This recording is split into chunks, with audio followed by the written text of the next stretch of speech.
Hello everyone, welcome in Parth English classes. I am Renu. आज second chapter history का हम लोग डिस्कस करेंगे। नेशनल्स इन इंडिया, भारत में राष्ट्रवाद। ठीक है, कैसे भारत में राष्ट्रवाद का उदय हुआ, किस तरीके से क्या क्या उसमें स्ट्रगल फेस किए लोगों ने। तो उसके रिगार्डिंग हम लोग कुछ पॉइंट्स इन्होंने दिए हुए हैं जिन्हें हम पढ़ेंगे। ठीक है, यू विल लर्न अबाउट। तो क्या है ये पॉइंट्स, देखिए आप इन पॉइंट्स को ज़रा। First point is the first world war 1914 khilafat movement, differing strains with the movement towards civil disobedience, Simon Commission, go back, stand of Dalit leader, nationalism through Indian Asian history. ठीक है, NCERT और बाकी question answers हैं। तो ये कुछ points हैं जिनको हम पढ़ेंगे तो हमें डिटेल पता चलेगी कि इंडियंस ने जो स्ट्रगल किया फॉर फ्रीडम के लिए, किस तरीके से चीज़ों ने जो है, किस तरीके से लोगों के अंदर जो है फ्रीडम की जो एक फ्रीडम पाने की जो चाह है वो कैसे आई, वो इस चैप्टर में हम अच्छे से पढ़ेंगे। और किस तरीके से राष्ट्रवाद की भावना ने उन्हें इतनी तेजी से घर कर लिया। ठीक है, तो कुछ पॉइंट्स यहाँ पे इन्होंने पहले दिए हुए, इसको देखते हैं। The arrival of Mohandas Karamchand Gandhi on political field of India gave an impetus to the national movement and converted it into a mass movement। देखिए, ये impetus होता है एक मोटिवेट करने वाला, यानी प्रेरणा, प्रोत्साहन। ठीक है, कन्वर्टेड। तो जो मोहनदास करमचंद गांधी हैं, सभी को पता होंगे कौन है ये, महात्मा गांधी के बारे में, जो हमारे राष्ट्रपिता हैं, उनको हम लोग उनका नेम है ये। बहुत पॉपुलर लीडर थे, बहुत ही ज़्यादा एक इम्पॉर्टेंट लीडर थे हमारे देश के लिए, हमारी कंट्री के लिए। उन्होंने बहुत बड़ा एक जो स्टेप लिया था, जिसकी वजह से आज हम फ्री हैं, आज हम ये स्टडी कर रहे हैं, हम लोग बात कर रहे हैं। तो the arrival of Mohandas Karamchand Gandhi on political field of India, यानी कि जो मूवमेंट स्टार्ट हुए, नेशनल मूवमेंट, राष्ट्रीय आंदोलन जो शुरू हुए थे, छोटी छोटी जगहों से शुरू हुए थे। जैसे कि फर्स्ट आंदोलन मेरठ से स्टार्ट हुआ था, जिन्हें सिपाहियों ने स्टार्ट किया था। तो जो ये आंदोलन स्टार्ट हुए थे, उसमें जब मोहनदास करमचंद गांधी जी इन्वॉल्व हुए, यानी गांधी जी इन्वॉल्व हुए, तो वो जो एक राजनीतिक क्षेत्र था, वो जो मूवमेंट था, उसने एक बहुत बड़े आंदोलन का रूप ले लिया, मास मूवमेंट। जब वो आए तो उन्होंने उसको कन्वर्ट कर दिया एक बहुत बड़े आंदोलन में। His method of non violent resistant introduction of spinning wheel and gospel. Gospel होता है धर्म सिद्धांत, धर्म के बारे में, जैसे ईसा मसीह का सुसमाचार या इंजील, धर्म शिक्षा, धर्म सिद्धांत। तो जैसा आपके पैसे में सूट करता है, हम उस वर्ड को, उस शब्द को लेते हैं। तो यहाँ धर्म सिद्धांत की बात करेंगे। Gospel of Hindu Muslim unity ड्रीव million of people into the national movement. तो क्या हुआ था, उनको जो धर्म संदेश था, उनकी जो धर्म शिक्षा थी, उससे क्या हुआ, इतना इफेक्ट हुआ कि जो हिंदू मुस्लिम यूनिटी थी, एक साथ वो लोग उस मूवमेंट में आ गए, एक इन्वॉल्व हुए बहुत सारे। क्योंकि ऐसे तो सब अलग अलग थे दोनों, लेकिन जब गांधी जी आए और उन्होंने जब अपने उद्देश्य दिए, अपनी धर्म शिक्षा को उन्होंने रखा सामने, तब क्या हुआ। और दूसरा, एक तो धर्म शिक्षा, धर्म सिद्धांत उनका, दूसरा जो उनका मेथड था नॉन वायलेंट, यानी अहिंसा, अहिंसावादी थे। तो जो अहिंसा के साथ चलना, और दूसरा उनके धर्म उपदेश से क्या हुआ, लाखों लोग यानी कि हिंदू मुस्लिम एक साथ राष्ट्रीय आंदोलन में इन्वॉल्व हो गए। द वार एक्सपेंडिचर इम्पोज्ड मतलब लाद देना, थोप देना। एक्सपेंडिचर होता है व्यय, खर्च। India has imposed the masses so much they turn against the British government in large number. अब देखिए क्या हुआ कि जब युद्ध हुआ, फर्स्ट वर्ल्ड वॉर हुआ जब, तो उसमें जो व्यय हुआ, खर्च हुआ, जो भी स्पेंड किया गया, तो उस खर्च का जो खर्च अगर कहीं होगा तो इसको इम्पोज ऑन इंडिया, उसको किस पे लाद दिया गया, इंडिया पे। जिससे कि क्या हुआ, जो व्यय किया गया वो इंडिया पे थोप दिया गया, कि मतलब उस खर्च को कैसे हम रिकवरी करेंगे उसकी। तो वो कैसे क्या किया उन्होंने, उसके लिए टैक्सेस को इंक्रीज कर दिया। और वो सारे टैक्सेस जो लेबर थे, जो लोअर क्लास के लोग थे, पीजेंट थे, इन्हीं सबको देना पड़ा। तो इससे क्या होगा, एक आक्रोश आएगा ना, दिमाग में गुस्सा आएगा, एंगरनेस फील हो जाएगी। तो जो भीड़ थी, जो मासेस थी, मतलब उसने क्या किया, भारत को, India had impoverish the masses so much. जो इम्पोरिस होता है एक दरिद्र बना देना, गरीब, बहुत मुश्किल दौर लेकर आ जाना कि इतना सारा व्यय किया और उसका जो हर्जाना है वो आप भारतीयों से ले रहे हैं। तो जिससे कि क्या हुआ कि जो मासेस थी वो बहुत ही एंगर हो गई और वो अगेंस्ट हो गई ब्रिटिश रूल के, यानी कि अंग्रेजों के। द मॉन्ट चेंज रिफॉर्म होता है सुधार। तो जो मॉन्ट चेंज सुधार 1919 fail short of aspiration of India, they further agreed the Indian masses. देखिए ये जो चेम्सफोर्ड रिफॉर्म था, सुधार था, इसने भी आगे चल करके क्या किया, जो 1919 में इंडियंस की जो भी उनकी डिमांड्स थी, जो भी उनकी बातें थी, उसको एग्री किया उन्होंने। भीड़ की बात को उसने माना, मतलब लोगों की बातों को एक्सेप्ट किया। The defeat and dismemberment of Turkey by the allies had turned the Muslim masses against the British government। अब देखिए क्या हुआ कि जो तुर्की थे, तुर्कियों की हार और उनका बहिष्कार बाय एलाइज, जो मित्र राष्ट्र थे उनके द्वारा, एलाइज होता है सहयोगी दल या मित्र राष्ट्र, तो उनके द्वारा जो बहिष्कार था, डिसमेंबरमेंट बहिष्कार या उनको निग्लेक्ट करना, तो वो चीज और तुर्की की जो हार हुई थी उससे क्या हुआ, जो मुस्लिम मासेस थी वो क्या था, अगेंस्ट हो गया ब्रिटिश रूल। मतलब ये सारी बातें ये ना कि किस तरीके से जो इंडिया मासेस थे, इंडिया पीपुल्स थे, मुस्लिम्स थे, सारे लोग कैसे अगेंस्ट हुए ब्रिटिश के, किस तरीके से उनके अंदर एक आक्रोश आने लगा, किस तरीके से वो परेशान होने लगे कि हाँ अब मुझे इनसे छुटकारा चाहिए। The roulette act and the Jallianwala Bagh massacre had aroused a wave of popular indignation through out the country, यानी पूरे देश में, थ्रू आउट द कंट्री, पूरे देश में एक आक्रोश सा, इंडिग्नेशन होता है आक्रोश, प्रकोप, एक रोष सा भर दिया लोगों में। जलियांवाला एक हत्याकांड हुआ जो, और जो रूलेट एक्ट आया, जो इन दो चीजों ने इतना ज्यादा लोगों में रोष और एंगरनेस भर दिया कि लोग बिल्कुल रोड पर आ गए और इस बात को लेकर कि अब हमें, now we want freedom, you have to go back. किसके लिए था ये, you have to go back, British, ठीक है। In India, the growth of modern nationalism is connected to anti-colonial movement। तो ये एंटी जो कॉलोनल है, ये क्या है, औपनिवेशिक, उपनिवेश विरोधी आंदोलन जो था, यानी कि जो ये अंग्रेजों ने इस पे कब्जा करा हुआ था, हमारे भारत पे जाकर के कब्जा किया हुआ था, तो उसके अगेंस्ट जो मूवमेंट हो रहा था, तो वो अब एक मॉडर्न जो राष्ट्रवाद, एक आधुनिक विचारधारा ने जो ग्रोथ की थी और जो जन्म लिया था लोगों में, तो वो क्या है, कनेक्टेड हुआ इस एंटी कॉलोनल मूवमेंट, यानी कि विरोध कर रहे थे ये भी आंदोलन जो उपनिवेशवाद का, कि हमें जो है अब फ्रीडम चाहिए। तो ये कनेक्ट हो गए, एक जो नई विचारधारा और जो पुरानी विचारधारा जो कि ब्रिटिश के अगेंस्ट थी, वो एक कनेक्ट हुए। People begin discovering there unity in process of their struggle with colonialism, यानी कि जो ये जो लोग सर्च कर रहे थे, एक एकता की, मतलब क्या सर्च कर रहे थे, तलाश थी उनको, फ्रीडम चाहिए थी अंग्रेजों से। तो discovering there unity in process of their struggle, तो वो अपने संघर्ष में ही एकता ढूंढ रहे थे, क्योंकि दोनों ही मत वालों को, चाहे जो भी हो, हर क्लास, हर वर्ग जो भी आंदोलन में आकर के पार्टिसिपेट कर रहा था, उसका मोटो तो यही था, फ्रीडम। हाँ, थॉट्स अलग हो सकते थे, आइडियाज अलग थे, उनका वे अलग हो सकता था, बट उनका जो एक मंजिल कहते हैं ना, जहां पहुंचना था, वो एक थी। तो वो क्या थे, उस संघर्ष में जो यूनाइट होने की कोशिश कर रहे थे, द सेंस ऑफ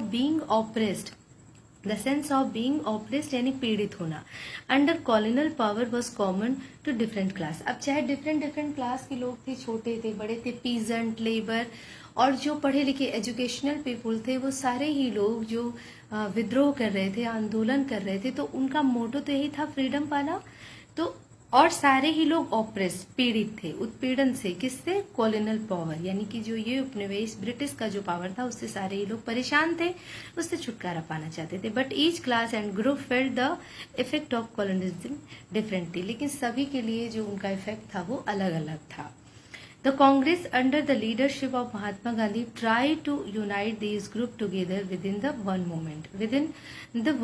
यानी कि महात्मा गांधी ने क्या कोशिश की कि ये जो आंदोलन हो रहे हैं ना, छोटी छोटी जगहों पे, छोटी छोटी छोटे छोटे लेवल में, उसको उन्होंने क्या किया कि यूनाइट करके एक बहुत बड़ा आंदोलन तैयार करें।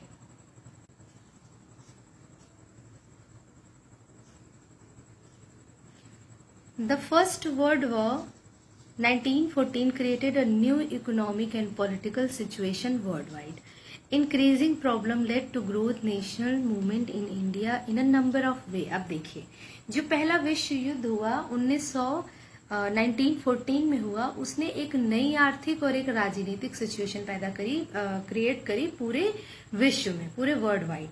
Increasing problem led to growth national movement in India a number way. तो किस तरीके से ये जो विश्व युद्ध के बाद, वर्ल्ड वॉर के बाद, किस तरह ये राष्ट्रीयता का जो भाव आया, किस तरह से मूवमेंट छोटी छोटी जगहों से स्टार्ट हुआ, कैसे लोगों के अंदर ये आया, कि नंबर ऑफ वे में हम बात करेंगे। ठीक है, तो जो फर्स्ट नंबर है वो क्या है, देखिए। The First World War led to a huge increase in the defense expenditure, so the British government increased the taxes, custom duties and introduced the income tax। अब देखिए, जो फर्स्ट वर्ल्ड वॉर था उसमें क्या हुआ, एक बहुत ज़्यादा खर्च हुआ रक्षा में, उन्होंने बहुत ज़्यादा खर्च किया, और उस खर्च के जो उन्होंने खर्च किया उसका पूरा दामोदार, उसकी पूरी रिस्पॉन्सिबिलिटी उन्होंने भारतीयों पर डाल दी। सो द ब्रिटिश ने क्या किया, उन्होंने टैक्सेस को इंक्रीज कर दिया, कस्टम ड्यूटीज बढ़ा दी, लोगों की ड्यूटीज बढ़ा दी, दूसरी उन्होंने इनकम टैक्स और लगा दिया। All such major which created many economic problem for the people were greatly resented bye them and they thought of liberating and country from the foreign rule. तो क्या हुआ, इन सब चीजों ने उनके अंदर क्या किया, एक all such major which created many economic problem, और इन सब ने बहुत ज्यादा एक आर्थिक प्रॉब्लम सबके लिए खड़ी कर दी, क्योंकि इतना सारा टैक्स बियर कर पाना सबके बस की बात नहीं थी, और वो भी जब मुश्किल हो, जब प्रोडक्शन भी नहीं हो रहा हो, हर तरफ से मुश्किलें हों। तो जो प्रॉब्लम थी, उन्होंने लोगों के अंदर बहुत ज्यादा गुस्सा, बहुत ज्यादा आक्रोश भर दिया, और उन्होंने सोचा कि अब क्या चाहिए, स्वतंत्रता चाहिए इस फॉरेन रूल से। देखिए सेकंड पॉइंट वो क्या बता रहे हैं कि again through out the war year prices of almost every article increase with the cause much economic hardship common people and naturally they were drawn toward the national movement, toward मतलब उसकी तरफ। तो क्या हुआ, जब चीजों की कीमतें बढ़ गई तो लोग बहुत ज्यादा परेशान हो गए, इकोनॉमिक कंडीशन बहुत हार्ड हो गई, जिससे कि लोग मूवमेंट की तरफ गए। The force recruitment in rural areas created an upheaval in India society resulting in a widespread danger among the people because their agriculture activities were disrupted। क्योंकि जो खेती वाला जो मसला था वो खराब हो चुका था, वहाँ प्रोडक्शन अच्छा नहीं था, and hunger and death began to take heavy toll to their lives, और दूसरी तरफ भूखमरी और मौतें होने लगी, लोग भूख से परेशान होकर मरने लग गए, क्योंकि एग्रीकल्चर बिल्कुल डिस्टर्ब हो चुका था, डिस्ट्रॉय हो चुका था। और दूसरा, ये जो ब्रिटिश थे इन्होंने क्या किया था, जबरदस्ती गांव के लोगों को ये लोग क्या कर रहे थे, उनको आर्मी में भर्ती कर रहे थे जो नहीं भी जाना चाह रहे थे। तो ये सारी चीजें वाइड स्प्रेड, चारों तरफ एक गुस्सा, लोगों के बीच में इतना आक्रोश और गुस्सा भर गया कि वो आंदोलन के साथ आए। This war was between England and Germany and their partners, but India was also made party to this war. This thing was greatly resented by the people। अब देखिए, दो लोगों के बीच में वॉर था ये, इंग्लैंड और जर्मनी के बीच में, लेकिन इंडिया भी एक पार्टी बन गई, उसको जबरदस्ती मतलब उसमें इन्वॉल्व होना पड़ा, जिसने कि एक बहुत बड़ा रोष और बहुत बड़ा गुस्सा लोगों के अंदर भर दिया। सत्याग्रह मूवमेंट। अब देखिए सत्याग्रह मूवमेंट क्या है। Gandhi's heroic fight to the Indian in South Africa was well known. His noble method of his agitation and protest based on truth and non-violence was known as सत्याग्रह। सभी को पता है गांधी जी का जो सत्याग्रह आंदोलन उन्होंने जो है साउथ अफ्रीका के लोगों के से स्टार्ट किया था, वहां पर वो कितने टाइम तक रहे और वहां के लोगों की मुश्किलों को उन्होंने दूर किया था। तो एक ये गांधी जी का ये आंदोलन सभी को पता है, और उनका जो एक नोबल मेथड है आंदोलन करने का, नॉन वायलेंस, मतलब कि अहिंसा नहीं करना है, जो कि और लोगों को कैसे मतलब प्यार से समझाना है, उनको अपनी बात को रखना है और उन्हें सही तरीके से समझाना है। तो ये एक व्याकुलता सी थी लोगों के अंदर, और उसको प्रोटेस्ट करा बेस्ड ऑन ट्रुथ, मतलब सच और अहिंसा के बेस पर ये जो आंदोलन चलाया गया उसी को जो है सत्याग्रह के नाम से जाना गया। Without being aggressive, a Satyagraha could win the battle through non violence, यानी वो उनका कहने का मतलब है ना कि बिना एग्रेसिव हुए भी हम जीत सकते हैं, नॉन अहिंसा की राह पर चलकर भी युद्ध को जीता जा सकता है। In 1916 Gandhi ji travel to Champaran in Bihar to inspire the peasant to struggle against oppressive indigo planter. अब देखिए वो गए 1916 में गांधी जी ने कहाँ ट्रेवल किया, चंपारण जो कि बिहार में है, वहां गए। वहां की पीजेंट किसान होते हैं, किसानों को उन्होंने क्या किया, जो स्ट्रगल कर रहे थे, संघर्ष कर रहे थे किसके अगेंस्ट, जो बहुत ज्यादा पीड़ित थे, इंडिगो नील की जो खेती होती थी, नील की खेती जो वो नहीं करना चाहते थे, उनसे जबरदस्ती करवाई जाती थी, तो उनको जो है क्या किया, इनकरेज किया, उनको मोटिवेट किया कि नहीं आप ऐसा ना करें। In 1916 Gandhi ji supported the peasant in Kheda district of Gujarat. फिर 1916 में गुजरात के डिस्ट्रिक्ट खेड़ा गए, वहां पर who suffering from shortage of food due to crop failure and advise them not to pay revenue till their demand it remission was met. वहां पे उन्होंने कहा कि आप रेवेन्यू बिल्कुल मत दीजिए जब तक कि आपकी दोबारा से फसल अच्छी नहीं हो जाती, दोबारा से आप फिर से अपनी अच्छी कंडीशन में नहीं आ जाते, क्योंकि वहां फूड की शॉर्टेज हो गई थी, जो क्रॉप थी वो बिल्कुल डिस्ट्रॉय हो गई थी, और जो पीजेंट थे वो बेचारे बहुत परेशान हताश थे। In 1918, Gandhi ji went to Ahmedabad to organize a Satyagraha movement amongst cotton mill worker. और 1918 में फिर वो अहमदाबाद गए और वहां पर एक सत्याग्रह आंदोलन उन्होंने कॉटन मिल वर्कर के साथ जो है शुरू किया। ठीक है, ये गांधी जी के मूवमेंट से 1916 में कहाँ कहाँ वो गए, देखिए कहाँ कहाँ गए, गुजरात गए, बिहार गए और फिर अहमदाबाद गए।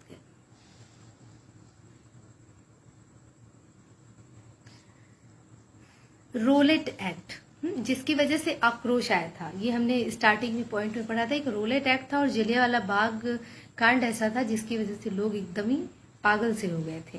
The Rowlatt act in 1919 was passed through the Imperial Legislative Council in spite of opposition of Indian member. Roulette Act gave the government enormous power to repress political activities. तो ये जो रोलेट एक्ट आया था 1919 में, जिसको ये मतलब इसको पास किया गया था विधान संबंधी, ये एक रूल आया था जिससे कि गवर्नमेंट जो था, ब्रिटिश गवर्नमेंट था, उसको जो है क्या मिल गया था, एक बहुत पावर मिल गई थी, एनॉर्मस, एक बहुत बड़ी पावर मिली थी कि वो पॉलिटिकल राजनीति में जो है उसको यूज करे अपने पावर को। तो अकॉर्डिंग टू दिस एक्ट, अब इस एक्ट के अकॉर्डिंग क्या आया था, देखिए, the political prisoner could be detain in prison for 2 years without any trial. यानी कि जो ब्रिटिश जो गवर्नमेंट थी वो क्या कर सकती थी, वो प्रिजनर्स को, मतलब वो प्रिजनर्स को 2 साल तक जेल में रख सकती थी और बिना किसी ट्रायल के, वो बिना किसी ट्रायल के प्रिजनर्स को 2 साल तक जेल में रख सकती थी। Gandhi ji decided to oppose it with satyagraha, और गांधी जी ने इसको अपोज किया, मतलब ये निश्चय किया, डिसाइड किया कि इसको अपोज किया जाएगा with Satyagraha. 6 April 1919 observed as Satyagrah Day when the people all over country observed fast and hartal. It was the first countrywide agitation by Gandhi ji. It marked the foundation of non-cooperation movement. तो 6 अप्रैल 1919 को सत्याग्रह वाला दिन था, जबकि लोगों ने, सारे लोगों ने फास्ट रखा, पूरी कंट्री के लोगों ने फास्ट किया, हड़ताल किया, और ये पहला, मतलब it was first country wide agitation, और ये पहला पूरे चारों तरफ कंट्री में जो है पहला एक मतलब आंदोलन था जो इस तरीके से बड़े ही व्यापक एजिटेशन जो होता है, बहुत ही उत्तेजित और बहुत ही व्याकुलता के साथ ये आंदोलन किया गया, बहुत ही एग्रेशन के साथ ये आंदोलन किया गया। It mark the foundation of the non cooperation movement, और इसी ने उसकी नींव रखी, किसकी, नॉन कोऑपरेशन असहयोग आंदोलन की नींव रखी। On 10 April the police in Amritsar fired upon a peaceful प्रोसेसन, और 10 अप्रैल को पुलिस ने अमृतसर में अमृतसर में पुलिस ने पीसफुल, एक जो शांति से प्रोसेशन हो रहा था, मतलब एक सभा हो रही थी, उस पर फायरिंग करी। It provoked wide spread attack on bank, post office and railway station. Martial law was impose and general Dyer to command. तो क्या हुआ, जब पुलिस ने फायर कर दिया, शांतिपूर्ण सभा कर रहे थे, वहां पर जाकर उन्होंने जब फायर किया तो उसका नतीजा ये हुआ कि इसने प्रवोक किया इस चीज ने कि हाँ भाई अब तो हिंसा करनी पड़ेगी। इसने प्रवोक किया, पूरा वाइड स्प्रेड, बैंक लूट लिए गए, हड़तालें करी गई, पोस्ट ऑफिस लूटे गए, रेलवे स्टेशन को डिस्ट्रॉय किया गया, मार्शल लॉ, फिर क्या हुआ, मार्शल लॉ इम्पोज लगाया गया। जनरल डायर जो था टुक कमांड, और जनरल डायर ने कमांड संभाली। ठीक है। जलियांवाला बाग मैसकर 13 अप्रैल 1919 AD. To protest against the Rowlatt Act and the arrest of their leader like Dr. Satyapal and Dr. Kishlu, when about 20,000 people gathered at a meeting in Jallianwala Bagh in Amritsar, they were surrounded by General Dyer and his army unit, which opened indiscriminate firing, killing thousands of innocent people. बहुत simple सी बात कही गई है कि मतलब इसको protest करने के लिए, इसको रोलेट एक्ट के अगेंस्ट ये सभा रखी गई थी, करी गई थी अमृतसर में, जहाँ की 20,000 लोग मौजूद थे, और वहाँ डॉक्टर सत्यपाल और डॉक्टर किचलू थे जिनके नेतृत्व में ये हो रही थी सभाएं। वहीं पे जनरल डायर ने बगैर कोई इन्फॉर्म, बगैर कुछ हिंट दिए भी उसने जो है फायरिंग करवा दी, जिससे कि 1000 इनोसेंट पीपल मारे गए, और जिससे कि क्या हुआ, लोगों में बहुत ज्यादा आक्रोश आना लाजमी ही था। आपको सोचिए कि अगर 20,000 लोगों को मार दिया जाए बिना कुछ बताए, बिना कुछ हिंट दिए, तो उसका क्या रिजल्ट हो सकता है। The impact of Jallianwala Bagh on the Indian politics, the Jallianwala massacre had a great impact on Indian politics. Now the people lost faith in British rule and took extremist path to violent struggle to get rid of. अब देखिए, अभी तक तो ये था कि भाई सत्याग्रह से काम होगा, सत्याग्रह से ही करना चाहिए, बट अब ऐसा नहीं है। जलियांवाला बाग हत्याकांड के बाद लोगों में इतना रोष आ गया कि उन्होंने बिल्कुल अपना फेथ ब्रिटिश रूल से खत्म कर दिया, और खत्म करने के बाद अब उन्हें लगता था कि अब उन्हें सिर्फ आजादी कैसे मिलेगी, वायलेंस से, यानी कि हिंसा करने से। तो वो हिंसा पर आ गए। Mahatma Gandhi with the cooperation of Ali brothers, Mohammad Ali and Shaukat Ali, and who spearheaded and the Khilafat movement he launch is the first non cooperation movement 1920। 1920 में उन्होंने अली ब्रदर्स, मोहम्मद अली और शौकत अली की सहयोग से ये आंदोलन स्टार्ट किया। पहला असहयोग आंदोलन, नॉन कॉपरेशन आंदोलन। The Jallianwala massacre had a great significance in history of India. On the one hand, it hit adversely the honor and prestige of British government, while the other hand it marred permanently the government's relations with its India subject। तो क्या हुआ, ये जलियांवाला बाग हत्याकांड हुआ था, इसने बहुत एक बैड इम्पैक्ट डाला इंडियंस पे, जिससे कि बहुत ज्यादा, एक तरफ तो क्या हुआ कि उन्होंने जो है अपनी प्रेस्टीज और ऑनर सब कुछ जो है क्या किया, वो खत्म हुआ एक तरीके से।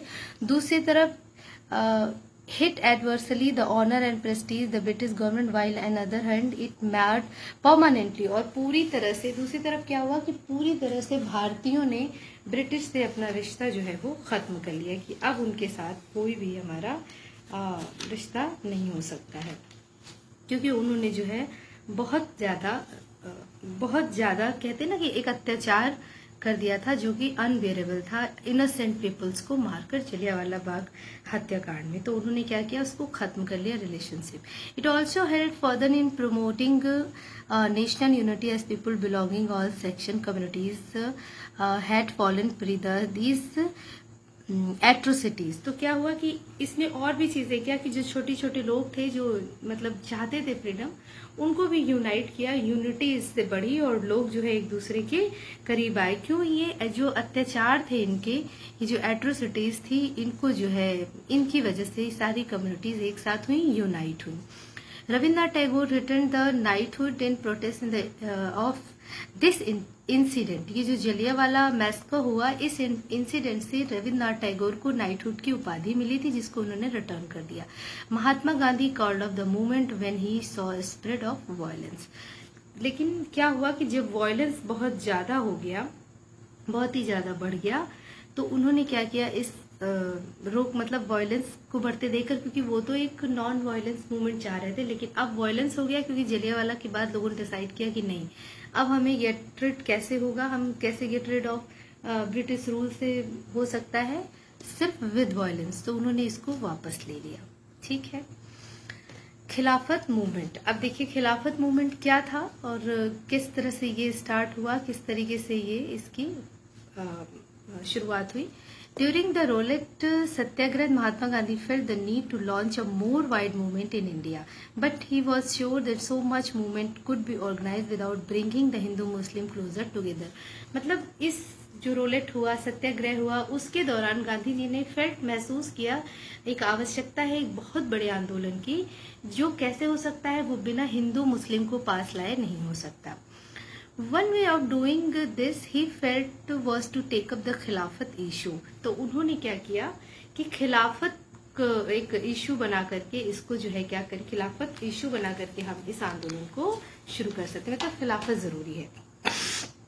The first world War had ended with the defeat of Ottoman Turkey. तो जो फर्स्ट वर्ल्ड वॉर हुआ उसमें ऑटोमन साम्राज्य तुर्कियों की हार हुई। देयर वर र्यूमर, वहां पर एक ऐसा र्यूमर हो रहा था कि that a harsh peace treaty was going to impose on Ottoman emperor. तो अब ये मतलब र्यूमर उड़ रहा था कि एक जो समझौता है वो जो है थोपा जाएगा किस पर, इन तुर्कियों पर, इन तुर्की पे एक इम्पोज लाद दिया जाएगा एक समझौता। Who was spiritual head khalifa of the Islamic world after the first world war, जो कि मतलब इस्लामिक खलीफा थे उनके ऊपर। तो the Muslim of India decide to the force Britain to change her Turkey policy. लेकिन जो मुस्लिम थे, the Muslim of India decide, उन्होंने डिसाइड किया to force Britain to change, कि ब्रिटेन को फोर्स करेंगे कि इस पॉलिसी को वो चेंज करें। अ खिलाफत committee was formed under the leadership of Maulana Azad Hakim अजबुल Khan, Hasrat Muhani, Muslim leader of Muhammad Ali and Shaukat Ali began discussing with Mahatma Gandhi about the possibility of unite mass action. One of the issue Gandhiji saw as an opportunity of uniting Hindu and Mohammedans as would not arise in 100 years. आप देखिए 100 years, sorry, ये जो खिलाफत committee थी वो उस इन नेताओं के बीच में हुई जिनके नेम ये दिए हुए हैं, मौलाना आजाद, हकीम, अजवल, ये सारे लोग। तो इसी बीच जो है जब ये कमेटी जब ये शुरू हुई थी इस पर डिस्कशन, तो जो शौकत अली थे, जो ब्रदर्स थे, दो भाई थे मोहम्मद अली और शौकत अली, इन्होंने महात्मा गांधी से डिस्कस किया कि किस तरीके से यूनाइट किया जाए और जो है ये एक खिलाफत शुरू करी जाए। तो गांधी जी तो एक अपॉर्चुनिटी की तलाश में ही थे, वो पहले ही इस बात को सोच चुके थे कि क्यों ना खिलाफत को एक इशू बनाया जाए। तो खिलाफत उनको तो ये एज ए अपॉर्चुनिटी एक बहुत बड़ा अवसर दिया कि ये हिंदू मुस्लिम की एकता का जो इतने मतलब 100 सालों में कहा नहीं हुई, तो वो एक ऐसा मिल गया उनको कि हाँ ठीक है, ये बहुत अच्छी बात है। द कांग्रेस पास्ट, हाँ सॉरी आपको ये इतना मैंने बता दिया, wait,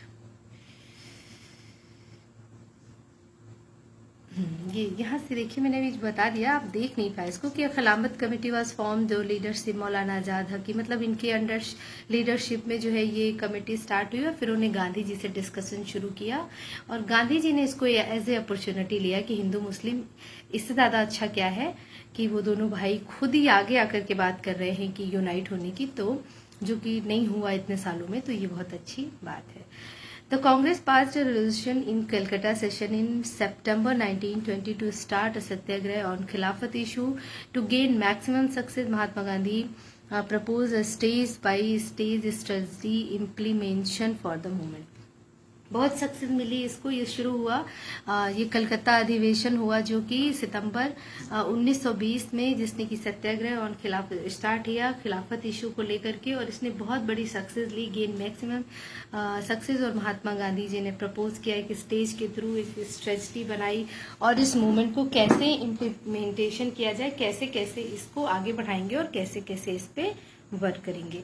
The movement had to begin with the surrender of titles, honors and honorary posters by people. क्या हुआ कि मतलब ये मूवमेंट कैसे शुरुआत हुआ, जो चीज़ें डिस्कस करी गई थी कि इस तरीके से करना है, तो लोगों ने अपने ऑनर जो उपाधियाँ दी गई थी वो सारी चीज़ें लौटा दी गई, अपनी पोस्ट लौटा दी गई। Plan to the son of boycott civil services, army, police, British court and legislative assembly, school, college, British goods, सारी ब्रिटिश वस्तुएं और college, school, assembly, British court, सबका बहिष्कार करना था उनको, जो है क्या है उनका बाइकआउट करना था। The British goods were to replace by domestic good were swadeshi to promote the native cottage industry, और जो ब्रिटिश की जगह पर जो है क्या करना था, देसी चीज़ों को लाना था, स्वदेशी चीज़ों को यूज़ करना था। In case of government suppression, civil disobedience movement will be launch. तो इसी तरह से मतलब ये जो civil obedience movement will be launch, इस तरीके से ये लॉन्च होगा। After a lot of debates, the non-cooperation movement was adopted by the Congress during the Nagpur Conference in December 1920। तो बहुत ज़्यादा एक after a lot of debate, मतलब बहुत सारी डिबेट हुई, तर्क वितर्क, मतलब बहुत सारे लेक्चर और स्टेज हुए, उसके बाद नॉन कोऑपरेशन आंदोलन जो था वो अडॉप्ट किया गया कांग्रेस के द्वारा और नागपुर कॉन्फ्रेंस में, जो कि दिसंबर 1920 में हुआ था। Under Mahatma Gandhi leadership, non cooperation खिलाफत movement begin in full force, और महात्मा गांधी जी के अंडरशिप में ये खिलाफत आंदोलन बहुत ही फोर्स के साथ, फुल आक्रोश के साथ हो रहा था, शुरू हुआ। ठीक है।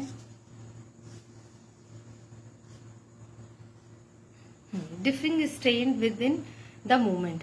In January 1921, the non-cooperation Khilafat movement started. Various social groups participated in the movement with their own specific aspiration. This movement started with middle class participation in the cities. Student, teacher left government controlled school, lawyer left court. तो इन जनवरी 1921 non cooperation खिलाफत movement started, जो शुरू हुआ था ये असहयोग और खिलाफत आंदोलन। वेरियस सोशल ग्रुप पार्टिसिपेटेड, बहुत सारे ग्रुप में इसमें पार्टिसिपेट किया इन मूवमेंट में, with their own specific aspiration, मतलब जो कि प्रेरित होकर के लोग आए थे, जो छोटे छोटे ग्रुप्स थे सभी ने इसमें पार्टिसिपेट किया। This movement started with the middle class participation in the cities. Student, teacher left government controlled school, lawyer left court. मतलब क्या, किस तरीके से इन्होंने पार्टिसिपेट किया, इनका जो पार्टिसिपेशन था वो ये था कि आप छोड़ दें, कॉलेज छोड़ दिया, स्कूल छोड़ दिया, कोर्ट छोड़ दिया, गवर्नमेंट कंट्रोल में जो भी स्कूल, लॉयर लेफ्ट, सब लॉयर्स ने कोर्ट को छोड़ दिया। इस तरीके से इन लोगों ने पार्टिसिपेट किया। The effect of non-cooperation movement on the economic front were dramatic. People rejected foreign clothes and handloom vendor। तो वही ना कि जो इफेक्ट था इसका आंदोलन का, तो इसने पहले ही यही सारी जो है ओथ ली थी कि हम सारे जो है फॉरेन क्लोथ जो है डिस्ट्रॉय कर देंगे, उसको गिव अप कर देंगे और हैंडलूम के साथ जाएंगे। This movement gradually showed down for variety of reason, like expensive khadi cloth were not suitable for poor people, not until native institutions were set up, etc. So the teacher and student finally had to resume their studies and job in government school, lawyer joined back in government court। जाहिर सी बात है कि आंदोलन जो है धीरे धीरे slow down हुआ। इसलिए स्लो डाउन हुआ क्योंकि जो पुअर पीपल थे वो खादी बहुत एक्सपेंसिव होता है, वो उसको अफोर्ड नहीं कर पाए, तो इसलिए उनको जो है वापस जाना पड़ा फिर से अपने कॉलेज, अपने स्कूल, अपने कोर्ट, क्योंकि अगर वो नहीं जाते तो फिर वो कैसे सरवाइव करते। रिबेलियन द और भी बातें थी इसमें, सिर्फ यही नहीं कि वो खादी एक्सपेंसिव था, दूसरी चीजें और भी, इंस्टीट्यूशन भी नहीं थे, कोई और अल्टरनेटिव भी उनके पास नहीं था जिसको वो चूज कर पाते। Rebellion in the country side.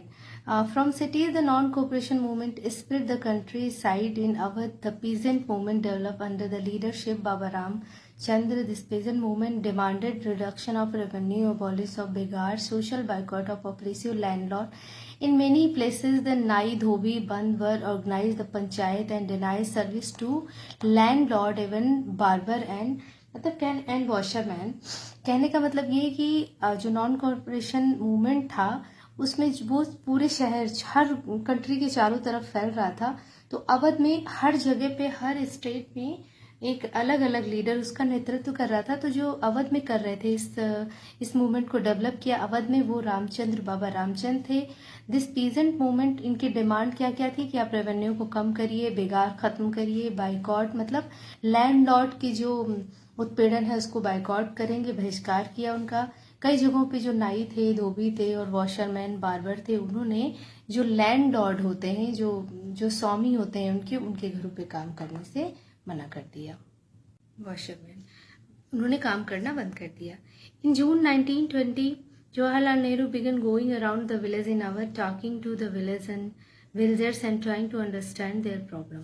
1920 में जवाहरलाल नेहरू ने शुरू किया, मतलब गांव में, अवध के गांव में जाना और लोगों से बात करना और उनकी प्रॉब्लम्स को सुनना। By October an Awadh किसान सभा was set up was headed by Jawaharlal Nehru.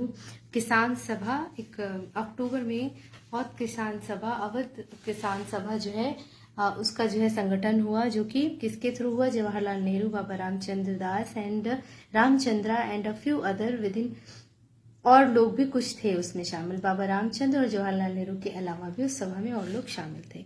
With in a month over 300 branches has been set up in village around the Rhine. एक महीने के अंदर ही 300 ब्रांचें इस सभा की बन गई। एज द मूवमेंट स्प्रेड, जो आंदोलन था वो बहुत बड़े पैमाने पे फैल रहा था। The houses of taluqdar, Indian land lord and merchants were attacked, bazaar were looted and again forts were taken over. यानी कि क्या हो रहा था इस आंदोलन के तहत? जो बड़े बड़े लोग थे, तालुकदार थे, जो जमींदार थे, व्यापारी थे, जो कि किसानों को परेशान करते थे, उन्हें प्रॉब्लमेटिक करते थे, उनसे टैक्सेस लेते थे, बेगार करवाते थे, उनको क्या किया? लूटने लगे, उनकी दुकानों को लूटा और उनके बाजार को लूटा, सभी चीजों को लूटपाट करने लगे। कौन? ये आंदोलनकारी। Interpretation of Swaraj by tribal peasant, यानी कि जनजातीय किसान। इंटरप्रिटेशन होता है एक व्याख्या करना, स्वराज मतलब स्वराज की व्याख्या आदिवासी किसानों के द्वारा। The tribal peasant interrupted the message of Mahatma Gandhi and idea of Swaraj in another way. तो जो जनजातीय किसान थे, इन लोगों ने महात्मा गांधी की जो स्वराज का आइडिया था उसको दूसरे वे में ले लिया। They thought the Gandhi ji had declared that no taxes were be paid and land was to be distributed among the poor in the Gudem hills of Andhra Pradesh. A military guerrilla movement spread under the leadership of Alluri Sitaram Raju, inspired by non-cooperation movement. Raju talked to greatness of Mahatma Gandhi and persuaded people to wear khadi and give up drinking according to Gandhian ideas. देखिए, जो ये tribal जनजाति थे, इन्होंने दूसरे तरीके से लिया और इन्होंने सोचा कि गांधी जी ने कहा है कि कोई टैक्स पे नहीं करना है और जो जमीनें हैं जो कि लैंडलॉर्ड ने ले ली थी उनको फिर से रीडिस्ट्रीब्यूट किया जाएगा गरीबों के बीच में। और उधर आंध्र प्रदेश की पहाड़ी में एक गुरिल्ला मूवमेंट जो है बहुत तेजी से फैला। किसकी लीडरशिप में? अल्लौरी सीताराम राजू, यानी कि राजू के नेतृत्व में। इंस्पायर्ड, जो कि किससे इंस्पायर्ड था? असहयोग आंदोलन से, जो किसने स्टार्ट किया था? महात्मा गांधी ने। तो राजू जो थे वो गांधी जी की ग्रेटनेस के बारे में बात करते थे और लोगों को उन्होंने समझाया कि आप खादी पहनिए एंड गिव अप ड्रिंकिंग, और शराब पीना छोड़ दीजिए, जैसा कि गांधी जी के विचार थे। बट द सेम टाइम, लेकिन उसी टाइम पे ही वो ये भी यकीन करते थे कि India could be liberated on by the use of force, not by non violence. Gandhi ji के विचारों से वो सहमत थे, उन्हें फ्रेज भी करते थे, बट वो ये भी कहते थे कि ये नॉन वायलेंस से जो है आज़ादी नहीं मिलेगी, आज़ादी जो है वायलेंस से ही मिलेगी। The Gudem rebels attacked police station, attempt to kill British official and carried on guerrilla warfare achieving Swaraj. Raju was captured and executed in 1925 and gradually become a work of a hero. तो ये जो मतलब ये आंदोलनकारी थे, ये क्या कर विद्रोही थे, इन्होंने क्या किया? ब्रिटिश ऑफिसर्स को मारने की कोशिश करी, उनको पकड़ करके उनको मारने की कोशिश करी, जिससे कि वो पकड़ लिए गए, ब्रिटिश के द्वारा अरेस्ट कर लिए गए और उनको जो है क्या किया? मार दिया गया, फांसी दे दी गई 1924 में। And gradually become hero. और ये जो राजू थे, जब ये हिरासत में गए, इनको पनिशमेंट दिया ब्रिटिश ने, तो ये एक हीरो की तरह आ गए। अपनी जो इनकी भीड़ थी, जो इनका समूह था, उसमें इनकी छवि एक हीरो की तरह निकल कर आई।